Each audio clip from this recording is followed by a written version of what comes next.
Assalamualaikum warahmatullahi wabarakatuh. Salam sejahtera untuk kita semua dan semoga kita dalam lindungan Allah Subhanahu wa taala. Perkenalkan, nama saya Ardiansa Purnama, Esud MSI, dosen tetap program studi kehutanan Fakultas Pertanian dan Kehutanan pada Universitas Muhammadiyah Palangkaraya, Kalimantan Tengah. Saat ini saya dalam proses mengikuti sertifikasi dosen gelombang 1 yang diselenggarakan oleh Kemendikbudristek tahun 2025. Saya akan melakukan penyusunan dokumen pernyataan diri dosen dalam unjuk kerja Tridharma Perguruan Tinggi atau PDD UKT PT. Pada kesempatan ini, saya akan memaparkan salah satu mata kuliah yang saya ampuh, yaitu dendrologi. Saya mengajar mata kuliah dendrologi ini pada semester genap tahun ajaran 2024-2025 dengan bobot SKS yaitu 3 SKS. Dan mata kuliah dendrologi ini merupakan mata kuliah wajib dengan kode khusus 172 WP 03203. Adapun deskripsi mata kuliah dendrologi ini yaitu mata kuliah ini menguraikan pengertian lingkup morfologi tumbuhan, ciri lapangan, taksonomi pohon, koleksi, dan identifikasi pohon, serta jenis-jenis pohon yang penting dalam bidang kehutanan dan ekosistem hutan. Perkuliahan dendrologi ini diselenggarakan dengan pendekatan blended learning, yaitu perpaduan antara pembelajaran luring dan tatap muka langsung, dan juga daring melalui platform e-learning. Mahasiswa dapat mengakses materi perkuliahan dan mengunggah tugas secara online. Sementara diskusi interaktif, studi kasus, dan presentasi itu dilaksanakan secara langsung di kelas secara tatap muka. Metode pembelajaran yang saya terapkan bersifat aktif, partisipatif, dan berbasis pada pengalaman nyata. Di antaranya adalah ceramah interaktif untuk membangun pemahaman konseptual mahasiswa terhadap teori yang ada dalam ilmu dendrologi. Diskusi kelompok juga dilakukan, yaitu tujuannya untuk mendukung kolaborasi mahasiswa dalam menyelesaikan studi kasus nyata. Untuk mencapai pembelajaran tersebut jadi ada CPL yang saya terapkan di sini, yaitu CPL pertama, yaitu mahasiswa mampu menerapkan konsep dan standar mutu manajemen hutan, teknologi hasil hutan, silvikultur, sesuai perkembangan terkini dan terbaru dalam pengelolaan hutan hujan tropis yang berkelanjutan. CPL yang kedua, mahasiswa mampu beradaptasi, bekerja efektif secara mandiri dan tim, serta membangun dan mengembangkan jejaring kerjasama dalam mengelola hutan hujan tropis secara berkelanjutan. CPL ketiga, mahasiswa mampu mengolah, menganalisis, menentukan keputusan yang tepat dalam perencanaan berdasarkan basis data dan informasi dengan pertimbangan yang logis, rasional, dan ilmiah. Untuk capaian pembelajaran pada mata kuliah yang diharapkan, antara lain CPMK 1, menjelaskan ruang lingkup dendrologi dan peranannya dalam mempelajari ilmu-ilmu lain yang terkait dengan bidang kehutanan, dan menyimpulkan kedudukan jenis dalam hierarki klasifikasi. CPMK 2, mahasiswa mampu menjelaskan sifat-sifat morfologis yang penting digunakan dalam pengenalan jenis pohon di lapangan, dan mampu menyimpulkan jenisnya serta tipe habitatnya. CPMK 3, mahasiswa mampu mengidentifikasi dan mendeskripsikan suatu jenis pohon dan menyimpulkan jenis yang diidentifikasi serta kegunaannya berdasarkan sifat makroskopis kayu. Untuk media pembelajaran pada mata kuliah dendrologi ini meliputi yang pertama itu adalah modul atau RPS yang dapat diunduh melalui e-learning. Yang kedua, PowerPoint studi kasus dan artikel ilmiah. Kemudian yang ketiga itu adalah video pembelajaran. Adapun materi pembelajaran pada mata kuliah dendrologi ini terbagi menjadi 10. Yang pertama itu adalah pengertian dan ruang lingkup dendrologi. Kedua, sistematika tumbuhan. Ketiga, sifat morfologis yang penting dalam identifikasi pohon. Keempat, identifikasi pohon. Kelima, arsitektur pohon. Keenam, tipe-tipe hutan. Ketujuh, keanekaragaman jenis. Kedelapan, pengenalan familia dan jenis-jenis penting. Kesembilan, identifikasi kayu. Dan 10, pembuatan herbarium. Ke-10 materi pembelajaran ini itu dibagi ke dalam 14 kali pertemuan. Dengan 2 pertemuan sisanya itu adalah untuk UTS dan UAS. Penilaian dalam mata kuliah dendrologi ini mencakup 5 komponen utama, yaitu ujian tengah semester atau UTS dengan bobot sebesar 25%, ujian akhir semester atau UAS dengan bobot 30%, praktikum sebesar 30%, serta kuis dan tugas sebesar 15%. Penilaian dilakukan secara objektif berdasarkan indikator ketepatan dan penguasaan materi, partisipasi aktif, serta kemampuan analisis terhadap studi kasus.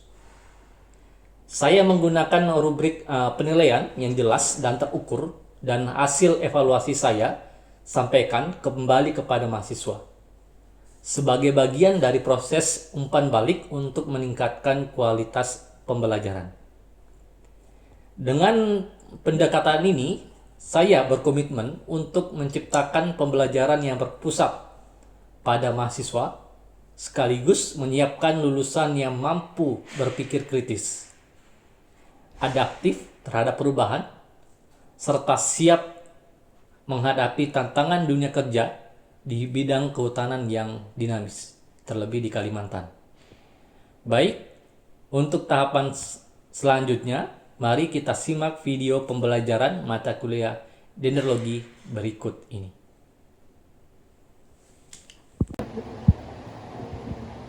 Oke, baik. Selamat siang, teman-teman.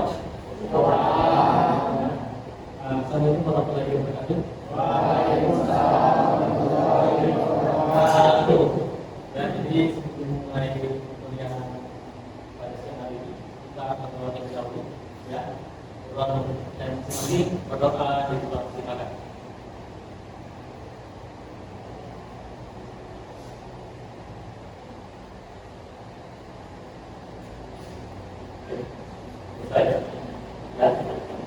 Jadi untuk hari ini ya teman-teman, kita di pertemuan 14 ya. Jadi silakan di dalam tengah ini ya, absennya ya di pertemuan 14.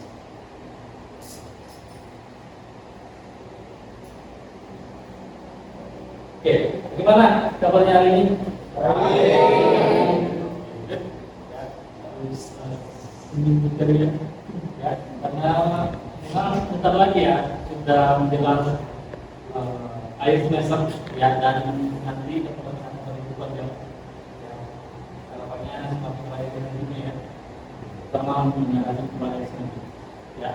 Oke, jadi untuk hari ini kita akan coba melanjutkan yang materi dari pertemuan minggu lalu ya.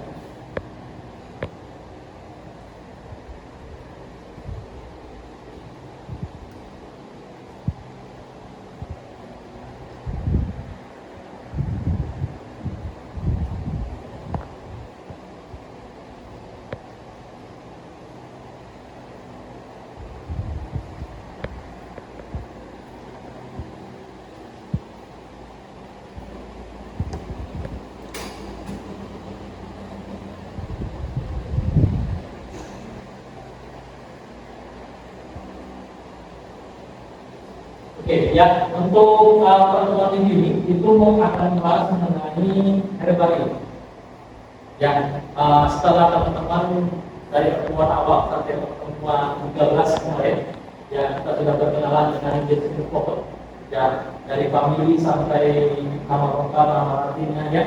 Nah, selanjutnya kita akan coba untuk mengenal salah satu kegiatan yang memang tidak kalah penting, yaitu adalah herbarium.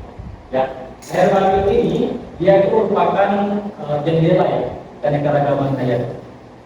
Nah, kenapa demikian? Nanti akan terjawab di materi-materi selanjutnya.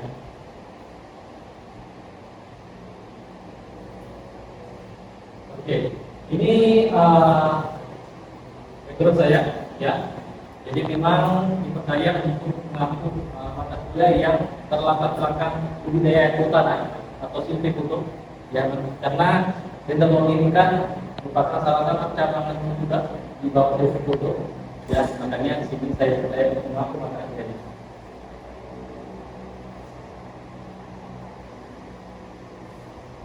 Oke, tujuan apa sih yang ingin kita capai yang materi hari ini? Itu tentu adalah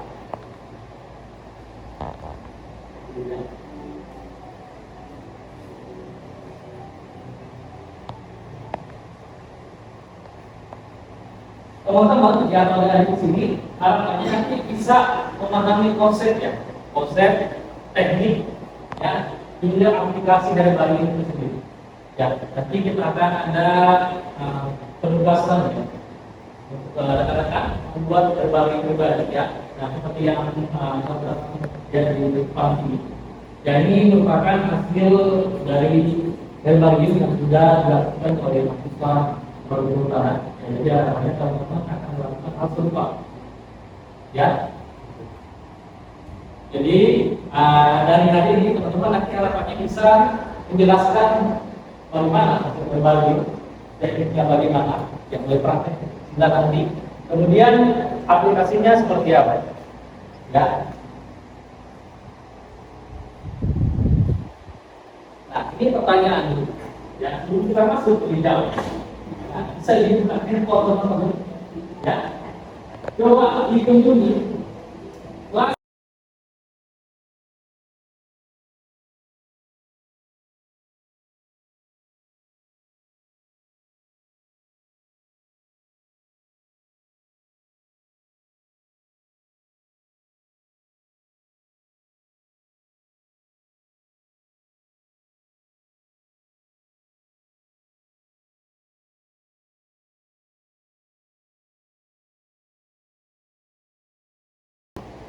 Ya.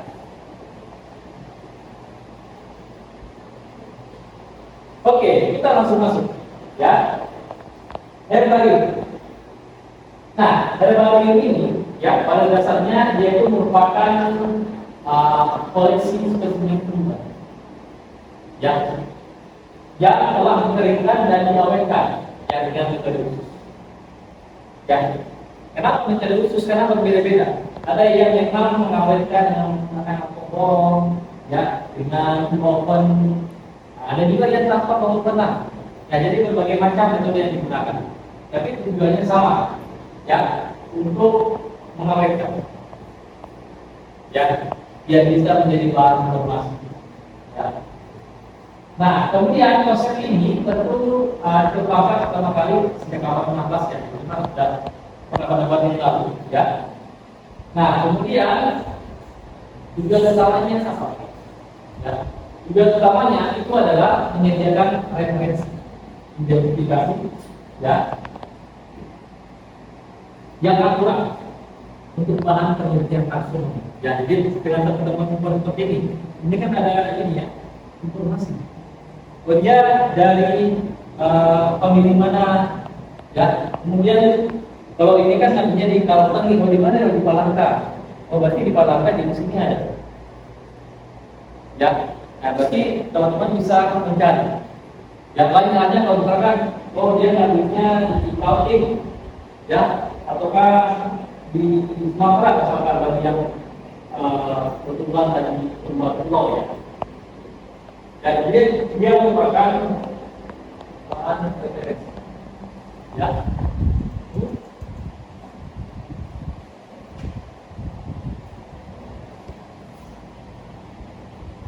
Nah, kemudian herbarium ini Dia kan sudah ada sejak puluhan, ribuan ya tahun yang lalu. Ya, dan kalau di Indonesia sendiri, ya dia ada di yang terkenal ya itu ada di wilayah Bogor. Ya, namanya Herbarium Bogor Games.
Silakan. Ya. Oke, good. Ya, pertanyaan yang sangat bagus. Ya, jadi apa masalahnya? Setiap kegiatan itu kan pasti ada plus minusnya ya. Plus minus. Mungkin yang pertama untuk masalah ini sendiri itu adalah kesulitan kita ketika kita ingin mencari jenis tertentu ya. Ya kan? Apalagi misalkan saya contohkan ya, kita di Palangkaraya. Nah, kita ingin mencari yang jenis yang memang sulit kita temukan di Palangka. Nah, itu akan menjadi kendala juga. Otomatis kita nggak bisa di sini mencari, harus ke lokasi lain. Ya, itu. Paham? Terus kedua, herbarium ini juga kelemahannya, terutama jika teman-teman mengambil daun yang kecil-kecil ya, dia bisa patah. Ya, ketika teman-teman mencabut misalkan, terus membawa ke sini, nah dia bisa rontok. Ya, tapi kalau memang teman-teman dari daunnya yang lebar, ya, kemudian itu tidak terlalu banyak daun yang situ, ya, yang tunggal, itu lebih mudah. Tapi rentan, ya, rentan patah, ya. Nah, misalkan tadi saya tunjukkan seperti ini ya. Ini. Ya, ini majemuk ya. Majemuk. Nah, jika teman-teman membawa ke sini otomatis kan harus dengan hati. Khawatirnya antara daun ini itu patah. Yang patah. Karena kalau patah itu akan mengurangi estetikanya. Ya, itu. Nah, kira itu saja. Ya. Sama waktu, ya waktu pengawetan. Karena kalau kita ingin buat herbarium, apalagi kalau misalkan nggak ada oven, maka kita harus menyimpannya dalam jangka waktu yang tidak sebentar. Ya. Oke. Ada lagi? Ya, silakan. Putra. Berdasarkan paparan yang Bapak jelaskan tadi kan, saya tangkap tadi teknik herbarium itu ada dua, kering dan basah. Nah, misalnya kalau ada peneliti ingin melakukan penelitian suatu spesimen itu, yang lebih bagus digunakan itu herbarium basah apa kering? Atau masing-masing metode itu ada kegunaannya sendiri? Oke, pertanyaan yang sangat bagus ya. Jadi masing-masing metode itu antara basah dan kering itu masing-masing ada kelebihan dan kekurangannya.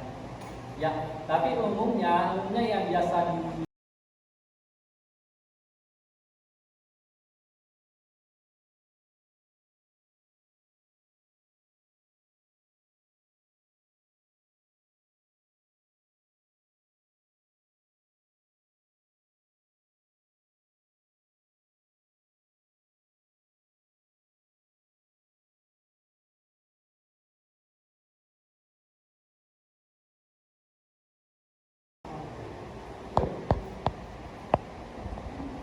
Oke, saya lanjut lagi ya.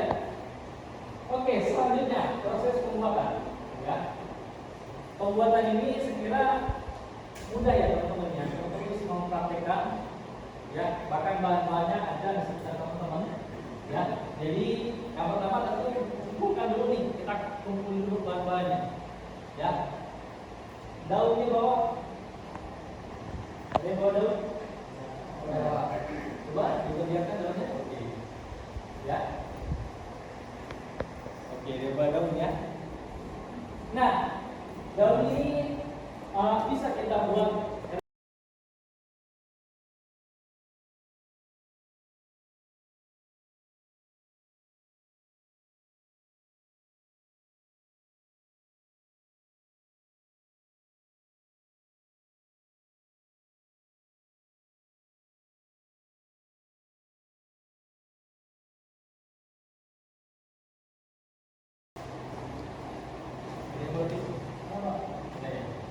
nah, kemudian ya. Ini kan kondisi basah ya, kondisi basah ya. Nah, jadi kita lap secara perlahan ya, perlahan aja ya, perlahan ya. Nah, kemudian setelah itu kita tempelkan ke kertas ya, kertas ini ya, tutup ya, dan pastikan itu rapat ya, rapat. Nah, setelah itu dilipat lagi ya, pastikan jangan sampai itunya terlipat, apa namanya, daunnya ya, itu. Nah, ini dilipat. Nah, kemudian ini ya. Nah, kemudian seperti ini.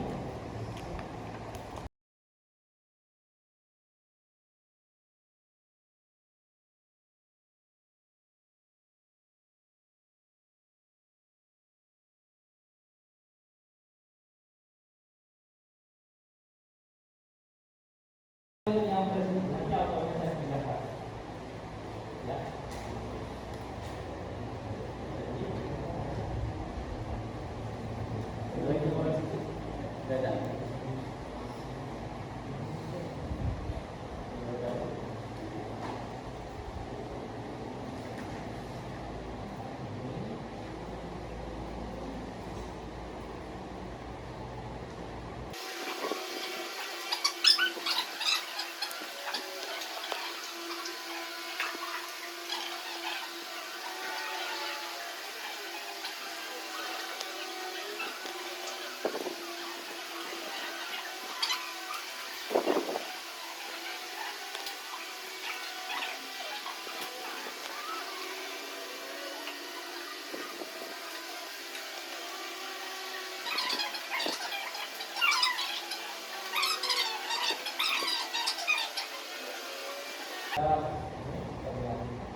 Nah, sambil teman-teman praktek, nah ini saya berikan satu video ya, yang mana yang baru ini, yang dari baru ini dilakukan di ini of Cambridge ya.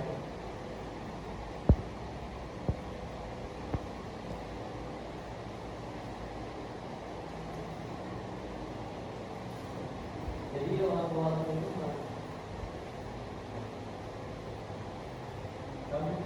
Cambridge University. Agrarian specimens are a very useful tool to learn Nah, how to jadi semua bagian bisa. They're also great Jadi ways dia to di luar itu dia berupa lembaran-lembaran. Nah, yang mana lembaran-lembaran ini It's quite simple and doesn't require kita lihat seperti ini, ya. Nah, dia muat banyak.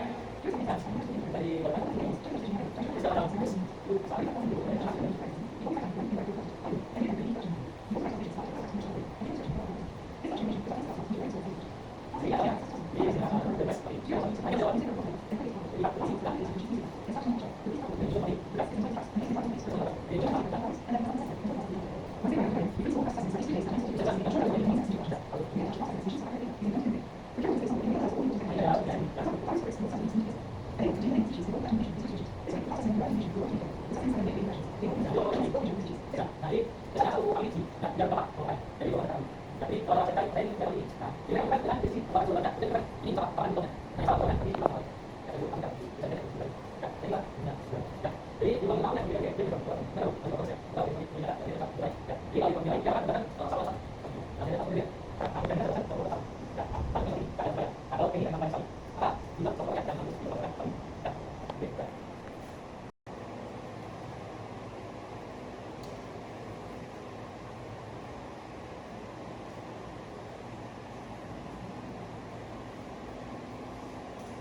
Oke, tadi sudah praktek ya. Nah, selanjutnya singular.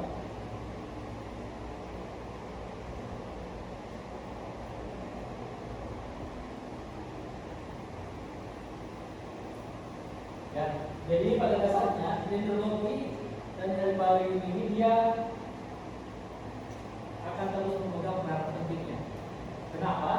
Jadi yang pertama itu karena herbarium ini akan menjadi dokumentasi, ya, asli. Ya. Nah, kemudian yang kedua tentu ini akan terus berperan penting dalam penelitian, ya, terutama yang berkaitan dengan taksonomi tumbuh-tumbuhan, ya. Nah, kemudian yang ketiga itu ada di aspek konservasi, ya. Dengan herbarium kita bisa merencanakan kegiatan konservasi apa yang perlu dilakukan. Yang kemudian terakhir itu dendrologi dari herbarium ini akan terus berperan penting dalam digitalisasi koleksi, ya, untuk meningkatkan aksesibilitas data ilmiah. Ya, jadi akan berperan untuk aksara ilmu pengetahuan. Jadi itu kesimpulannya, ya.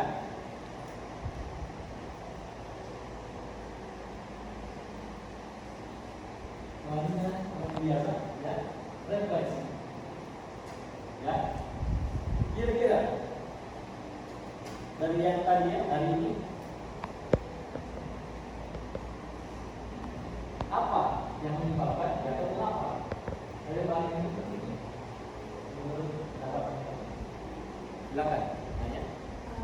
Jadi menurut pendapat saya, dalam mengapa herbarium itu penting, yang pertama adalah inventarisasi. Jadi herbarium bisa menjadi metode yang digunakan untuk menyimpan informasi dengan nyata dan berbentuk. Yang kedua itu adalah sebagai bukti bahwa tanaman ini ada hidup. Good ya. Ada lagi? Silakan.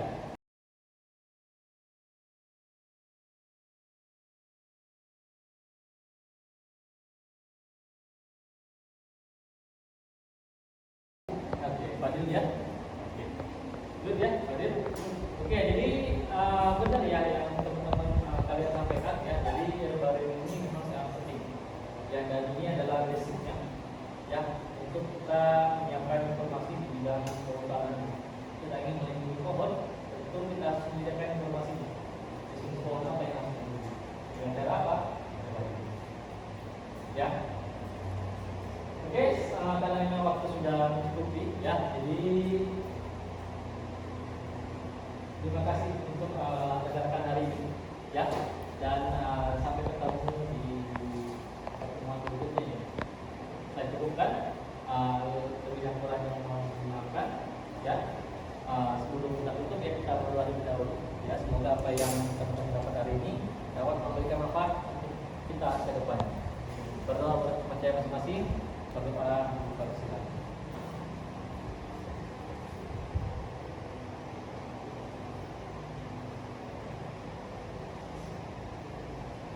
Baik, selesai. Saya tutup. Wassalamualaikum warahmatullahi wabarakatuh.